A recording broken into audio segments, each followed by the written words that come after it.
반갑습니다. 오늘 함께 민수기 28장 지난주에 이어서 오늘 제목도 올바른 예배와 관련해서 계속 함께 묵상을 해보고자 합니다. 오늘 우리가 살펴보는 28장과 29장 이 두 장은 제사에 관한 규례를 소개하고 있습니다.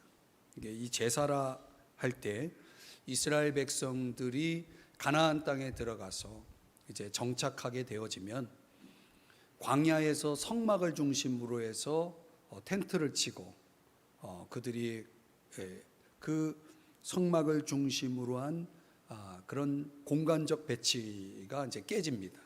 각 지역으로 흩어져서 살게 되고, 그래서 더 이상 그들이 그런 공간적 영성을 추구하는 그런 시스템이 이제 와해될 가능성이 있기 때문에 하나님은 이 믿음의 2세대들, 이스라엘 백성들의 제 2세대들, 다음 세대들에게 시간 중심적 영성으로 그들을 이제 이끌고자 오늘 이 민수기 28장, 29장 절기에 대해서 다시금 재차 강조하는 그런 말씀을 하고 있습니다. 하나님 중심이 되게 하는 이스라엘 백성들로 하여금 하나님 중심이 되게 하는 것이 뭐냐? 그게 바로 절기라는 것이죠. 그 절기에서 제사를 드리는 거죠. 그래서 그런 우리가 이 시대에 살고 있기 때문에 우리에게는 절기나 제사나 우리에게는 해당이 되지 않습니다. 그러나 그것을 우리에게 적용하면 예배가 되겠습니다. 예배의 영성에 대한 시각을 우리가 다시금 오늘 이 말씀을 통해서 계속 재조명하고 우리에게 적용해 보는 것입니다. 오늘 본문을 통해서 올바른 예배에 대한 교훈을 또 계속 지난주에 이어서 같이 함께 묵상해 보고자 합니다. 첫 번째로는요, 월삭을 통한 예배의 교훈입니다. 11절에 보면은 초하루에는 이렇게 시작하죠. 초하루. 이 초하루를 한자로 말하면 월삭 이렇게 보통 얘기하죠. 그러니까 매달 첫날을 월삭 또는 초하루라고 말하고 있는데, 이 월삭에 하나님께서 다음과 같은 제사를 드리라라고 말씀을 11절이야 15절에서 하고 있습니다. 요약하면은 이미 앞서 매일 드려야 할 번제, 상번제라고 보통 얘기하죠. 이 28장에서 우리 1절서부터 10절까지 내용 속에서 상번제라는 단어가 나와요. 일상에서 매일 드리는 번제를, 하나님 앞에 드려야 될 그 제사를 상번제라고 하는데, 그 상번제에 플러스해서 추가로 번제를 드리라고 말씀을 하는데, 그 번제에 사용되어지는 드려져야 될 제물은 뭐냐? 수송아지가 둘이고요, 수양이 하나고 1년 되고 흠 없는 수양 7을 드리게 합니다. 이미 상번제에 해당하는 제물이 있고 플러스해서 거기에 번제를 드리면서 그 번제에 해당되는 제물이 있는 겁니다. 이게 제물이 추가되는 거죠. 그리고 매 제물에는 적절한 소제와 그리고 번제와 그리고 전제는 포도주를 붓는 의식을 얘기하죠. 그 세 가지가 같이 가야 되고, 그리고 소제를 드릴 때는 그 소제를 드리는 방식은 화제, 불을 태워서 드리는 그 화제의 방법을 따르라라고 말씀합니다. 그리고 또 추가되는 제사가 속제제, 속제제에는 수염소 하나를 드리도록 해 있습니다. 그러니까 상번제, 번제, 그리고 속제제, 이 세 가지가 드려지면서 거기에 한 가지, 오늘 28장 민수기 28장에서 나오지 않지만 민수기 10장 10절에 가보면 월삭에는 나팔을 불어라라고 하는 내용이 나옵니다. 나팔을 불어서 백성들을 모아서 이런 제사를 드리도록 이렇게 하고 있습니다. 자, 그러면 이런 내용들을 가지고 월삭 제사를 드리게 하시는 의의가 뭐냐? 하나님께서 왜 이 매달 첫날을, 초하루를 이런 제사를 하나님 앞에 드리라고 하셨는가 궁금하죠. 오늘날 이 현대 교회 안에, 특별히 한국 교회 안에 월상 예배라고 보통 얘기하고, 우리 교회 같은 경우에는 이제 첫날 예배라고, 첫날 새벽 기도회 뭐 이런 형식을 로 지금 우리가 갖고 있죠. 창세기 1장에 보면은요, 하나님께서 시간이라는 것을 아주 특별하게 구별을 하죠. 시간이 창조될 때, 하나님께서 시간을 창조할 때 제일 먼저 창조한 게 빛이죠. 빛을 창조하시고, 그 빛을 창조해서 빛을 사용하게 하는 세 가지를 또 만드시죠. 뭐죠? 넷째 날에 빛을 사용하는 세 가지. 여러분들이 늘 매일 보는 거죠. 해가 있고 달이 있고 별이 있죠. 그걸 통해서 하나님이 뭘 나누시냐면 낮과 밤을 나누시고, 그죠? 또 그게 하루라면 일주일을 주일과 또 평일, 안식일, 우리가 주일, 우리의 개념은 안식일이고, 안식일과 그리고 평일, 그리고 그런 것들을, 다른 날들을 또 뭘로 구분하냐면 계절로 구분하죠. 계절. 그러니까 우리가 이제 유대인들이 사용하는, 이스라엘 백성들이 사용하는 달력과 우리가 사용하는 달력이 다르잖아요. 근데 어떻든 간에 계절로 구분하고, 또 하나님은 1년을 상반기와 하반기로 그렇게 구분을 하십니다. 그러면서 그 시간의 흐름을 이스라엘 백성들로 하여금 가르치면서, 특별히 매달 첫날, 그 첫날이 있기 때문에 새로운 달이 시작되는 거고 전달이 마무리되는 거죠.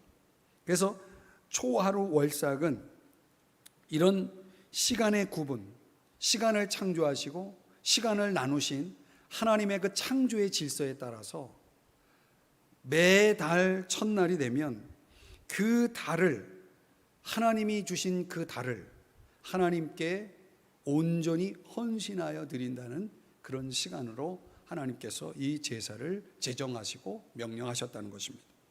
여기에 속죄제가 같이 추가로 드려지는 이유는, 속죄제는 무슨 개념이겠습니까? 우리가 그동안 제사에 대해서 배운 것들을 떠올리시면 우리의 죄 문제를 해결하는 거 아니겠습니까? 그러니까 매달 첫날은 우리가 지난 한 달 동안 지은 죄를 다 해결하고 그 죄를 용서받고 그 새로워진 상태에서 새 달을 시작하는 첫날이 되는 거죠. 그래서 속죄제가 들어옵니다. 제물과 또 수반되는 소제물이 있고 전제물이 있는데, 이런 모든 것들은 다 무엇이 있어야 가능하냐면 열심히 농사를 지어서 농사에 열매가 있어야만이 드릴 수 있는 것들이죠. 포도주라든가 전제물, 소제물, 곡식, 이런 모든 것들은 결국은 하나님이 그 열매를 주셔야만이 가능한 거잖아요. 그러니까 우리가 1년 동안 열심히 노동하고 수고해서 하나님이 주신 열매를 가지고 드릴 수 있는 것들이기 때문에, 결국은 소제물과 전제물이 수반된다는 것은 결국 뭐냐면 하나님이 우리의 모든 수고에 대한 열매를 허락하시고 우리의 삶을 보호하셨다라고 하는 은혜에 대한 감사가 표현되는 거죠. 제가 조금 이제 설명을 짧은 시간에 하려고 하니까 이 정도로 설명을 했는데, 결국은 저와 여러분이 매달 첫날을 맞이할 때, 오늘이 7월 1일 첫날이잖아요. 아주 의미 있게 오늘 월삭을 공부하는 시간이 됐는데, 우리가 첫날을 맞이하면 느낌이 어떻습니까? 매달 첫날을 여러분이 딱 맞이했다고 했을 때 그 첫날이 여러분에게는 어떤 느낌이 듭니까? 아무 느낌이 없나요? 뭔가 새롭지 않습니까? 뭔가 다시금 뭔가를 해야 되겠다라고 하는 그런 어떤 새로운 각오가 생기지 않습니까? 지난달은 비록 내 뜻대로 안 되고 뭔가 내가 하고자 하는데 어떤 내가 바라는 것들이 이루어지지 않았을지라도, 내가 하나님의 뜻 가운데 올바로 내 삶을 잘 경영하지 못했을지라도, 그 모든 것들을 다시금 하나님 앞에 새로워진 이 날을 통해서 새로운 기회를 주신 하나님 앞에 감사하고 새롭게 출발할 수 있다는 것이 얼마나 감사합니다. 매달 첫날이 우리에게 주어질 수 있다는 것, 그런 첫날을 우리에게 주셨다는 것은 우리가 하나님 앞에 정말 얼마나 감사한 일인지 모릅니다.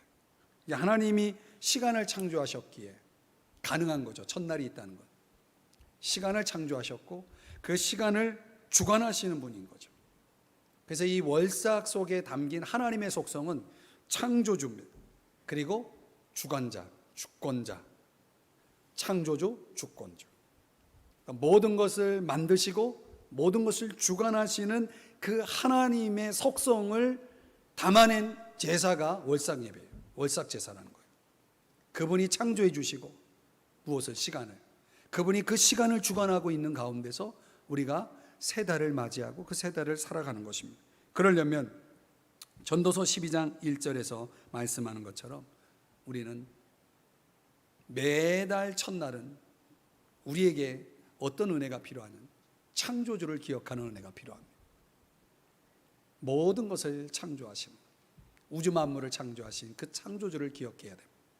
또 11장 5절에 보면 만사를 내가 한 달 동안 앞으로 살아가면서 부딪히는, 내가 감당해야 할 그 만사를 뭐 하시는 분? 성취하시는 분, 주권자죠, 주관자죠. 그 하나님을 우리는 기억해야 한다는 거죠. 그런 면에서 하나님이 우리에게 초하루를 주신 것은 일종의 기억의 장치를 마련하셨다. 기억의 장치. 어떤 장치? 매달 첫날은 너희들은 반드시 이런 제사를 드리면서 이런 제사를 통해서 나를 기억하라. 나 창조주를 기억하고 너희들의 만사를 성취하시는 주권자이신 하나님 나를 기억하라는 그런 메시지가 아니겠습니까? 그런 하나님 앞에 나와서 우리가 우리 자신을 드릴 때 그 하루, 그 시간을 드리는 것이 아니라 나의 한 달 전체를 하나님 앞에 감사하고 하나님 앞에 헌신하면서 하나님 앞에 모든 걸 맡기면서 신뢰 가운데 나아가서 드리는 그런 예배, 그런 예배를 우리는 월삭 예배라고 하는 것이죠. 굳이 우리가 이 신약 시대에 이스라엘 백성들이 지켰던 월삭이라는 개념을 굳이 우리가 생각하지 않더라도 우리의 예배 정신 속에는 이런 창조주 하나님을 기억하는 예배, 나의 인생의 모든 만사를 성취하시는 주권자이신 하나님을 기억하는 예배가 되고 그분께 감사하고 그분께 나를 드리고 그분을 신뢰하는 그런 예배 속에서 우리가 우리의 예배가 그렇게 드려져야 한다는 것을 여러분이 꼭 기억하시기 바랍니다. 아멘. 오늘 그 마음으로 여러분이 이 첫날 7월을 시작하는 첫날 예배를 지금 드리고 있는 겁니다. 수요 예배로 말이죠. 자, 두 번째 무교절을 좀 생각을 해봅니다. 무교절을 통한 예배 교훈인데요. 16절 17절인데 첫째 달 14째 날은 여호와를 위하여 지킬 유월절이며 17절 또 그 달 15째 날부터는 명절이니 이래 동안 무교병을 먹을 것이며. 자, 이제 16절을 보면은 유월절이라고 하는 것을 명시하고 그 다음에 17절은 무교병을 먹을 것이며, 이거는 15일 그 달 첫째 달 15째 날 15일이죠. 15일부터는 7일 동안 무교병을 먹는 절기가 무교절이라는 절기를 여러분 들어보셨죠? 무교절입니다. 그래서 이 민수기 28장에서는 유월절에 대한 강조점보다는 무교절에 더 초점을 맞춰서 말씀을 하고 있어요. 이게 이제 여러분들이 이제 민수기 28장이기 때문에 이런 초점이 가능하고 이런 초점을 여러분들이 잘 오늘 이해를 하셔야 되는데, 자, 이 부각시킨 절기는 유월절이 아니라 무교절입니다. 그러나 유월절서부터 사실은 무교절이 시작되는 거예요. 14일이 유월절이고 하루 가정 단위로 지키는 것인데 그 다음 15일째부터는 7일 동안 무교절을 지키게 되는데 그 15일부터 시작해서 21일까지 7일 동안 그 지켜지는 무교절에 어떤 방법으로 제사를 드리느냐를 간단하게 소개를 하는데 그 내용은 월삭에 드리는 제사를 똑같이 드리고 거기에 플러스예요. 그러니까 점점 뒤로 갈수록 제사의 그 분량이, 제물의 분량이 점점 더 많아져요. 우리가 구약 시대에 태어나지 않은 것을 감사하시기 바랍니다. 이 시대에 하나님 앞에 우리가 이스라엘 백성 되어서 살았다면 참 이 복잡한 이 제사들을 우리가 다 드려야만 했다는 거죠. 어떻든 월삭과 같은 제사에다가 플러스해서 어린 양 한 마리가 추가되고, 또 속죄제로는 수염소 한 마리를 또 드리게 합니다. 그리고 첫째 날, 무교절이 시작되는 15일째 된 첫째 날과 마지막 날은 안식일입니다. 그럼 안식일에 해당되는 제사를 또 첨가해야 돼요. 안식일에 드려야 될 제사는 이미 28장 9절 10절에서 말씀했거든요. 그 제사가 추가되고, 또 거기에다가 월삭 제사가 추가되고, 또 거기다가 플러스해서 어린 양 한 마리가 추가되는, 첨부되는 이런 아주 방대한 양의 제사가 드려집니다. 자, 이런 제사를 우리가 꼼꼼히 그런 의미들을 다 살펴보지 않고 이 무교절 제사를 드리게 한 의의가 뭐냐라는 거죠. 우리가 유월절 하면 뭐가 생각납니까? 어린 양이 생각나죠. 어린 양을 잡아서 문설주 임방에 피를 바름으로 인해서 죽음의 사자가 넘어간 것을 기념하죠. 그러니까 출애굽을 기념하는 절기, 우리로 말하면 우리의 구원을 상징하는, 우리의 구원을 의미하는 절기죠.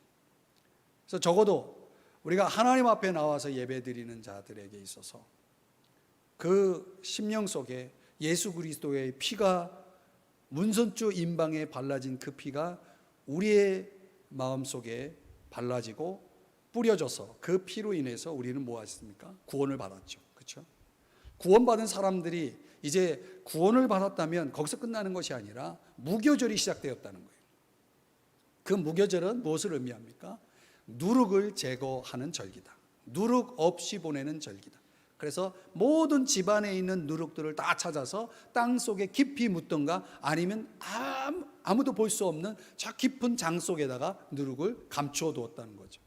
그래서 누룩 없는 절기를 지킨다. 근데 이것은 그 의미가 바로 죄를 제거하는 의미가 있다. 죄를 제거하는 의미가 있다. 그러니까 구원받은 사람, 예수의 피로 말미암아 구원받은 우리가, 즉 우리에겐 유월절이죠. 그게 그 구원받은 이후에 무교절이 시작되는 것처럼 구원받은 사람들은 그때부터 무엇을 해야 되냐면 누룩을 제거하는 일을 시작하는 겁니다. 그 누룩이 뭡니까? 우리에게는 죄가 되는 거죠. 죄를 없이 하고 깨끗함을 받는 삶을 시작하는 것입니다. 그래서 이게 예배에 적용한다면, 자, 고린도전서 5장 7절 8절의 말씀을 한번 보시겠습니다. 너희는 누룩 없는 자인데, 자, 우리 예수 믿는 사람을 누룩 없는 자로 말합니다. 새 덩어리가 되기 위하여 묵은 누룩을 내버리라. 우리의 유월절 양 곧 그리스도께서 희생되셨느니라. 자, 유월절이죠. 8절. 이러므로 우리가 명절을 지키되 묵은 누룩으로도 말고 악하고 악의에 찬 누룩으로도 말고 누룩이 없이 오직 순전함과 진실함의 떡으로 하자. 여기서 말하는 누룩은 좋은 의미의 누룩이 아니에요. 천국의 비유에도 누룩 비유가 있잖아요. 그건 좋은 의미의 누룩이죠. 여기서 말하는 누룩의 의미는 이스라엘 백성들이 무교절에 누룩을 제거했다라고 하는 그런 차원의 누룩은 오늘 고린도전서 5장 8절에 말씀하는 것처럼 악한 것, 악의적인 것, 이런 건 뭐예요? 이게 다 죄죠. 그래서 무교절은 예수님에게 비유하면 예수님이 장사 지낸 바 되신 것, 예수님의 장사 지내심을 상징하는 것이지만, 이것이 일상으로 우리에게 적용된다면 구원받은 우리가 우리의 삶에 들어와 있는 죄들을 아주 꼼꼼히 찾아서 그 죄를 없이 하는, 죄를 제거하는 그런 행위를 얘기하는 거죠. 구원의 삶이라고 말하는 거죠. 그게. 그런데 그것을 예배에 적용하면 우리의 예배는 당연히 예수의 피를 믿음으로 말미암아 우리가 예수의 피를 믿음으로 말미암아 구원받은 우리가 하나님 앞에 나와 예배 드릴 때 그 예배의 시작은 뭐냐? 누룩을 제거하는 것부터 시작돼야 된다는 거예요. 누룩을 제거한다는 게 뭡니까? 죄를 제거하는 거예요. 어떻게 우리가 죄를 제거할 수 있습니까? 요한일서 1장 9절에 뭐라고 말씀하죠? 만일 우리가 우리 죄를 자백하면 그는 미쁘시고 의로우사 우리 죄를 사하십니다. 그러니까 우리가 하나님 앞에 나왔을 때 그 호몰로게요, 고백이라는 것은 단순히 내가 하나님과 나 사이에 이루어지는 고백이 아니라 공적으로 이루어진 이 고백을 얘기합니다. 공적인 고백입니다. 그러니까 하나님 앞에 이 공적 예배에 나와서 호몰로게요를 하는 거죠. 하나님 앞에 내 죄를 고백하고 죄 없이함을 받는. 그냥 오늘날 현대 예배 가운데 그 예배가 아주 간소화되고 축소된 가운데서 예배가 드려지는 경우에는 과거에 있었던 예배 이 순서 속에 참회 기도라고 하는 것들이 있었는데 그런 것들이 이제 예배가 간소화되면서 공동 기도 내지는 대표 기도로 대신하면서 그런 시간들이 빠졌지만 사실상 우리가 공적 예배에 참여할 때 예배 가운데 조금 일찍 와서 하나님 앞에 예배의 마음을 준비하면서 하나님의 임재 가운데 들어가기 위해서 반드시 있어야 될 게 뭐냐? 회개 기도입니다. 회개 기도. 적어도 10분, 20분 전에 와서 이 예배당에 앉아서 하나님 앞에 자신의 삶을 성찰하고 돌아보면서 하나님 앞에 회개하며 겸비하는 시간을 갖고 이제 찬양과 함께 하나님의 임재 가운데 들어가는 것이 그 올바른 예배 속에 아주 정석이라고 말할 수 있죠. 굉장히 중요한 부분입니다. 오늘 왜 무교절을 강조하고 있는 거예요? 우리에게 예배를 통해서 우리에게 반드시 있어야 될 것들을 말씀하고 있는 것입니다. 그런데 이날은 성회로 모여야 된다라고 말하고 있고 아무 일도 하지 말라고 그랬어요. 여러분, 세상에 우리에게 있어서 정말 중요한 문제는 뭘까요? 일입니까? 하나님은 왜 무교절에 성회로 모여라, 모이라고 말하고 있고 또 아무 일도 하지 말라고 할까요? 여기서 말하는 일이라고 하는 것은, 아무 일이라는 것은 그들의 일상의 일이겠죠. 그들의 노동이겠죠. 그런 걸 멈추고 너희들 이 절기를 지키라고 말하고 있는 것입니다. 저는 우리의 일상에서 가장 중요한 건 뭡니까? 먹고 사는 문제가 아니라 죄를 제거하는 문제가, 적어도 이 무교절의 예배의 영성을 우리가 우리의 삶에 적용한다고 했을 때 우리가 날마다 해야 할 가장 중요한 일이 뭐라고 말씀하시는 겁니까? 죄를 없이 하는 것. 이것보다 우리의 일상에서, 우리의 예배에서 더 중요한 것은 없다는 거죠. 그런 예배가 가능하기 위해서, 그런 거룩한 예배가 가능하기 위해서는 우리의 일을 멈춰야 되는 것입니다. 잠시 멈춰야 되는 거죠. 오직 하나님만을 생각하고 하나님을 기쁘시게 하고 하나님 앞에 감사하면서 오늘 우리를 돌아볼 수 있는 그런 시간이 필요하다는 것입니다. 그래서 히브리서 10장 22절에서는 이런 말씀이 나오는 것입니다. 한번 우리 같이 한번 읽어봐요. 시작. 우리가 마음의 뿌림을 받아 악한 양심으로부터 벗어나고 몸은 맑은 물로 씻음을 받았으니 참 마음과 온전한 믿음으로 하나님께 나아가자. 씻음을 받았으니 이건 회개를 얘기하죠. 용서를 얘기하죠. 깨끗함을 얘기하죠. 그런 깨끗함 속에서 하나님 앞에 나아가 예배하는 그런 삶이 있어야 된다는 것이죠. 당연히 예수 그리스도의 십자가의 피에 대한 감사, 그 피에 대한 믿음, 참 마음과 온전한 믿음이, 십자가에 대한 믿음, 온전한 믿음, 그리고 정결한 마음, 참 마음이 같이 있어야 하나님 앞에 나아갈 수 있다는 것을 히브리 기자가 잘 이 무교절의 정신을 담아서 잘 설명해 주고 있는 거죠. 우리 예배가 그런 예배인가 한번 돌아보십시오. 우리가 하나님 앞에 어떤 예배를 드리고 있는지를 돌아보면서 과연 내 안에 이런 참 마음, 그 참 마음이 준비된 예배인가, 정결한 예배, 무교절의 정신을 담아낸, 무교절의 영성을 담아낸 그런 깨끗한 예배가 하나님 앞에 드려지고 있는지를 여러분 우리가 돌아봐야 합니다. 돌아봐야 합니다. 자, 마지막 세 번째 7.7절을 통한 예배 교훈을 살펴보면요, 26절 보시면은요, 7.7절 처음 익은 열매를 드리는 날에 너희가 여호와께 새 소재를 드릴 때에도 성회로운 모일 것이요 아무 일도 하지 말 것이며. 여기 7.7절이라고 하는 것은 우리가 들어보셨나요? 여러분, 맥주절, 이제 돌아오는 주일이 바로 맥주절이죠. 맥주절. 이 7.7절, 맥주절, 오순절, 이게 다 같은 절기를 얘기합니다. 우리의 귀에 좀 익은 절기 이름은 오순절이겠죠. 오순절, 사도행전 2장에 등장하는 오순절, 7.7절, 맥주절, 다 같은 절기를 말하는 것인데, 이때에도 제사를 드리는데 월삭 제사와 같은 제물을 드리면서 제사에 대한 얘기를, 이 말씀을 하는데, 한번 보세요. 다시 26절을 보면은 그 7.7절을 드리는 데 있어서 가장 중요한 제물로 가장 강조된 것이 뭔지를 보세요. 처음 익은 열매를 드리는 날. 이게 레위기 23장이나 출애굽기 23장에서 말하는 그런 절기에 대한 소개가 민수기 28장에 소개하는 내용하고 그 강조점이, 똑같은 절기를 설명해 나가는 데 있어서 강점이, 여기에서는 처음 익은 열매를 강조하고 있어요. 이게 굉장히 또 궁금한 묵상의 관점이죠. 여러분이 처음 익은 열매라고 했을 때 이 열매는 보리를 얘기합니다. 보리 맥자를 써가지고 맥추절, 보리를 거두는 그런 추수의 때의 절기는 지키는 절기죠. 그래, 보리를 수확해서 그 첫 소산물을 하나님께 드리는데, 언제 드렸냐?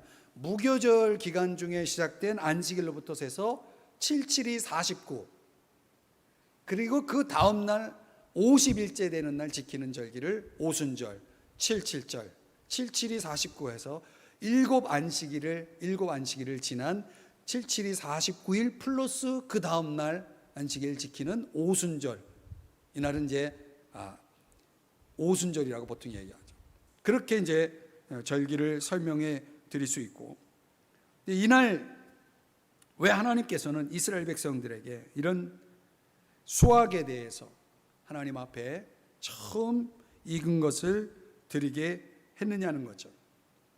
아까도 말씀드렸지만 모든 만물의 창조주이시고 그 만물을 주관하시는 분이실 뿐만 아니라 그 만물의 주인이시죠. 그 정신이 7.7절에 담겨져 있는 것입니다. 하나님께서는 어떤 분이시라고요? 만물의 주인이시다.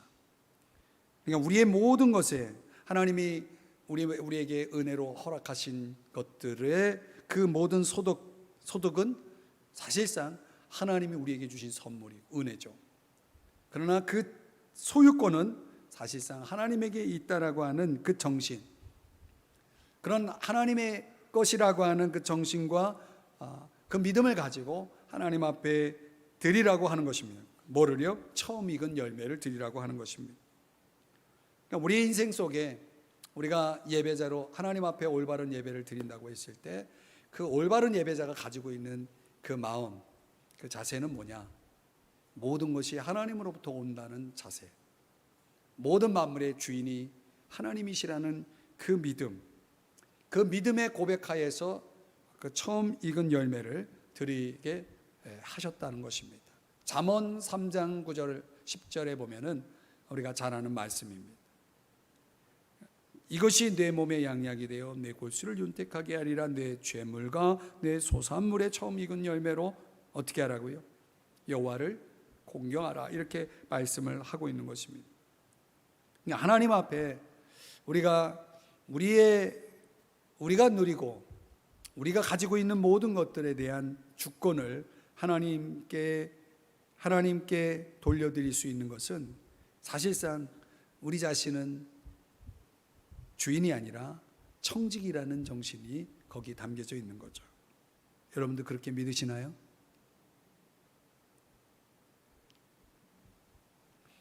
아닌가요?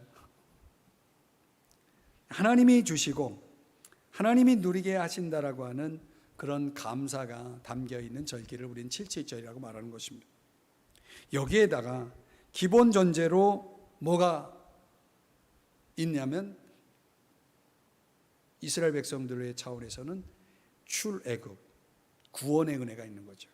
우리에게 있어서는 구속의 은혜가 있는 거죠. 그래서 이 절기에도 뭐가 추가되냐면 속죄제가 추가되는 거예요. 속죄제가 함께 드려지게 되어 있는 것입니다. 그러니까 속죄제는 항상 기본이에요. 그러니까 구원의 은혜라고 하는 것은 항상 우리들의 그 예배자, 모든 예배자들이 가지고 있어야, 기본적으로 가지고 있어야 될 그 은혜에 대한 정신을 갖고 있어야 되는 거예요. 계속 그것을 전제로 해서 모든 것이 이루어지는 거죠. 그러니까 모든 예배는 반드시 속죄의 제사를 드려야 된다. 22절에 보면은 너희를 속죄하기 위하여 속죄제를 드려라. 이 속죄제를 강조하거든요. 그러니까 성령의 역사 가운데서 오늘 저와 여러분들이 뭘 하게 되냐면 회개를 하게 되고, 회개를 통해서 우리가 정결해지고, 정결해진 우리에게 또 다시금 성령 충만을 주시고, 그 성령 충만함 속에서 우리가 하나님 앞에 온전하게 예배를 드릴 때 요한복음 4장 23절에 말씀하는 것처럼 예배하는 자는 영과 진리로, 성령과 진리로 예배할지니라. 그러니까 참된 예배가 가능한 거예요. 성령을 받아야 참된 예배가 가능한데, 그 참된 예배가 되기 위한 전제인 성령은 어떻게 우리에게 주어지느냐? 사도행전 2장 38절에 보면은 뭐라고 말씀합니까? 너희가 회개할 때에 성령을 선물로 받을 수 있다는 거예요. 저는 77절이 왜 오순절이냐, 왜 이름이 이렇게 한 절기가 같이 이런 이름이 서로 하나가 되었느냐라고 할 때, 신약으로 와서 보면은 이게 하나가 되는 겁니다. 하나님 앞에 우리가 우리의 삶을 드려 하나님이 우리에게 허락하신 것들을 우리가 감사할 때 제일 큰 감사가 뭡니까? 날 구원해 주신 거 아닙니까? 그렇죠? 제일 큰 감사. 그리고 그 날 구원하신 은혜 속에 부수적으로 따라오는 우리의 일상 속에 하나님이 우리의 필요들을 채워주신 그 은혜 아니겠습니까? 그 모든 걸 묶어서 맥주 감사를 하는 거죠. 그런 맥주 감사 또는 7.7절 또는 오순절 제사를 드리는데, 그런 감사 속에 진정한 감사, 올바른 감사가 이루어지기 위해서 성령이 우리 속에 들어오시는, 성령이 임하시는 오순절이 필요한 거죠. 오순절. 올바른 예배는 하나님 앞에 회개가 있고 성령이 있고 감사가 있는 예배이다라고 하는 것을 이 77절이라는 제사 방법을 통해서 하나님께서 우리에게 가르쳐 주시는 겁니다. 자, 그런 올바른 예배를 통해서 나타난 결과가 뭐냐? 그게 사도행전 2장이 그걸 보여줘요. 여러분들이 사도행전 2장 끝부분에 읽어보면 초대교회에 성령이 임하고 말 그대로 오순절이 그들에게 임하죠. 또 오순절 성령 강림의 사건 이후에 그들 속에 그들이 회개하고 성령을 선물로 받았을 때 엄청난 일들이 벌어지죠. 그들이 이웃사랑의 아주 엄청난 열매들, 섬김의 열매들이 막 나타난, 그 증거들이 나타난 걸 볼 수가 있습니다. 그러니까 여러분들이 나중에 사도행전 2장을 가서 읽어보면 압니다. 자, 그거는 이미 레위기 23장을 설명할 때 여러분들에게 말씀드린 것이기 때문에 제가 그 부분은 생략을 했습니다. 어떻든 오늘 본문 속에서 77절을 통한 예배의 교훈은 바로 그것입니다. 성령, 회개, 감사가 묶어진 예배, 그 예배를 강조하고 있는 거죠. 우리가 오늘 본문의 말씀을 통해서 배우게 되는 결론적인 말씀은, 오늘 우리들의 예배 속에 이런 요소들, 월삭의 정신, 또 무교절, 그리고 7.7절, 그런 그 절기를 우리는 지키지 않지만 그 절기가 가지고 있는 정신과 그 영성이 우리의 예배 속에 얼마나 잘 반영되고 있느냐라는 것을 한번 생각해 보는 것입니다. 일본의 초등학교 5학년 아이가 TV를 보다가 큰 충격을 받게 됩니다. 그의 이름은 요시오카 후유키라고 하는 아이인데, 그 TV에서 본 장면은 뭐냐면 뉴스인데요, 한국 사람들이 당연히 일본 사람들 싫어하지 않습니까? 그런데 전동차 선로로 추락한 그 일본인 취객을 구하려다가 그만 목숨을 잃는 고 이수현 청년의 소식을 이제 접하게 된 거죠. 그때 그 충격과 또 마음에 뭔가 그에게 큰 감동을 그가 안고, 이 요시오카라고 하는 이 아이가 중3이 됐을 때 이 고 이수연 그 부모님, 그 청년 부모님에게 감사의 편지를 썼다고 하죠. 그리고 이제 대학교 들어가서 이 요시오카가 한국 역사를 배우고 공부하고 또 한국어를 열심히 공부를 했다고 그러죠. 졸업하자마자 이 한국 땅을 밟게 됩니다. 고 이수연 부모님을 이제 만나기 위해서. 그때 그가 한국 땅에 처음 그 발을 밟는 그날, 그의 심장이, 그가 말하는 그 고백대로라면 그 심장이 막 뛰고, 그 감격이 그 가슴에 말로 표현할 수 없는 기쁨이 차 있었다고 합니다. 그리고 그의 삶이 완전히 달라진 거죠. 그리고 그 이후에는 1년에 한 번씩 저 휴전선 있죠, 그 휴전선 부근에 한 농가를 1년에 한 차례씩 방문해서 열심히 섬기는, 봉사하는 일을 했다는 거예요. 왜? 그 은인의 나라를 섬기는 차원에서, 자기가 수혜자는 아니지만 자기 동족을 구했다는 그것 때문에 그가 그렇게 했다는 것입니다. 여러분, 우리를 구원하기 위해서 십자가에서 자신을 던지신 분이, 우리를 구원하기 위해서 자신을 던지신 우리 예수님,